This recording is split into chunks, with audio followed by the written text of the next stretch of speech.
ഒറ്റപ്പാലത്തിനടുത്ത് പനയൂരിലാണ് ഈ മലവെള്ളപ്പാച്ചിൽ ഉണ്ടായിരിക്കുന്നത്. ഇവിടെ 3ഓളം വീടുകളുടെ ചുറ്റുമതിൽ തകർന്നിരിക്കുകയാണ്. ഇന്ന് രാവിലെ 11 മണിക്കാണ് ഈ സംഭവം ഉണ്ടായിരിക്കുന്നത്. നമുക്ക് ദൃശ്യങ്ങളിൽ കാണാവുന്നതാണ്.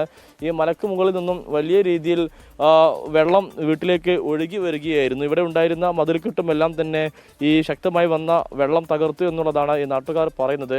വലിയ ശബ്ദം ഈ മലക്ക് മുകളിൽ നിന്ന് കേട്ടു എന്നും നാട്ടുകാർ പറയുന്നു. അങ്ങനെ പരിഭ്രാന്തരായ വീട് വിട്ട് ഇവർ ഓടി എന്നുള്ളതാണ് ഏറ്റവും പ്രധാനപ്പെട്ടതായിട്ടുള്ള ഒരു കാര്യം. പിന്നാലെ ഈ പഞ്ചായത്ത് അധികൃതരും ഒപ്പം തന്നെ റവന്യൂ ഉദ്യോഗസ്ഥരും ഒക്കെ തന്നെ ഇവിടെ എത്തി പരിശോധന നടത്തി. അപ്പോൾ ഇതൊരു ഉരുൾപൊട്ടലല്ല, മറിച്ച് മലവെള്ളപ്പാച്ചിൽ മാത്രമാണ് ഉണ്ടായത് എന്നുള്ളതാണ് ഈ അധികൃതർ വ്യക്തമാക്കിയിട്ടുള്ളത്. ഇവിടുത്തെ കുടുംബങ്ങൾ മാറി താമസിക്കേണ്ട സാഹചര്യം ഇപ്പോൾ ഇല്ല എന്നും അധികൃതർ വ്യക്തമാക്കിയിരിക്കുകയാണ്. ഇപ്പോൾ ഈ വീട്ടിൽ ഉണ്ടായിരുന്ന സൗമ്യ നമ്മോടൊപ്പം ചേരുകയാണ്. ആകെ പേടിച്ചു പോയോ? പേടിച്ചു. ഉള്ളിലായിരുന്നു. വെള്ളം അങ്ങനെ മുറ്റത്തൊക്കെ കയറിയിറക്കണം. പിന്നെ മലയിൽ നിന്ന് അങ്ങനെ വെള്ളം വന്നുകൊണ്ടിരിക്കുകയാണ്. ശക്തിയായിട്ടുള്ള സൗണ്ട് ഉണ്ടായിരുന്നു. ആകെ പേടിച്ച് ഓടുക പിന്നെ ചെയ്തു. ഈ വലിയ രീതിയിലുള്ള ശബ്ദമാണോ? ഏത് തരത്തിലുള്ള ശബ്ദമാണ് കേട്ടത്?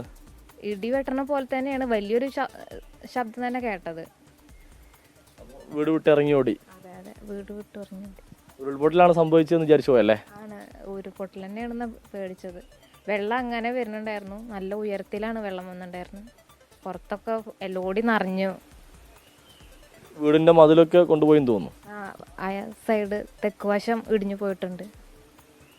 ഓക്കെ, 7 കുടുംബങ്ങളാണ് ഇവിടെ താമസിക്കുന്നത്. ഇതിൽ 3 വീടുകളുടെ ഈ മതിൽക്കെട്ടാണ് തകർന്നിരിക്കുന്നത്. നിലവിൽ ഇവിടെ താമസിക്കുന്നതിന് പ്രശ്നമില്ല, ഇവിടെ താമസയോഗ്യമാണ് എന്നുള്ളതാണ് അധികൃതർ വ്യക്തമാക്കിയിട്ടുള്ളത്. തഹസിൽദാർ അടക്കമുള്ള ഉദ്യോഗസ്ഥർ സംഭവ സ്ഥലത്തെത്തി പരിശോധന നടത്തി പോയിരിക്കുകയാണ്. ഇപ്പോൾ താമസിക്കുന്നതിന് പ്രശ്നമില്ല എന്നാണ് പറഞ്ഞല്ലേ? അങ്ങനെ പറഞ്ഞപ്പോൾ അവർ വന്നപ്പോൾ. പക്ഷെ എന്നാലും രാത്രിക്കുള്ള ഇനി മഴയൊക്കെ പെയ്ത് കഴിഞ്ഞാൽ എന്താ സ്ഥിതി എന്നൊന്നും പറയാൻ പറ്റില്ല. കാരണം ഇവിടെ നിന്ന് ഇറങ്ങി പോകാനൊന്നും പറ്റില്ല. അങ്ങനത്തെ വഴി അങ്ങനത്തെ ഒരു അവസ്ഥയാണ്. ചെറിയ കുട്ടികളാണ്.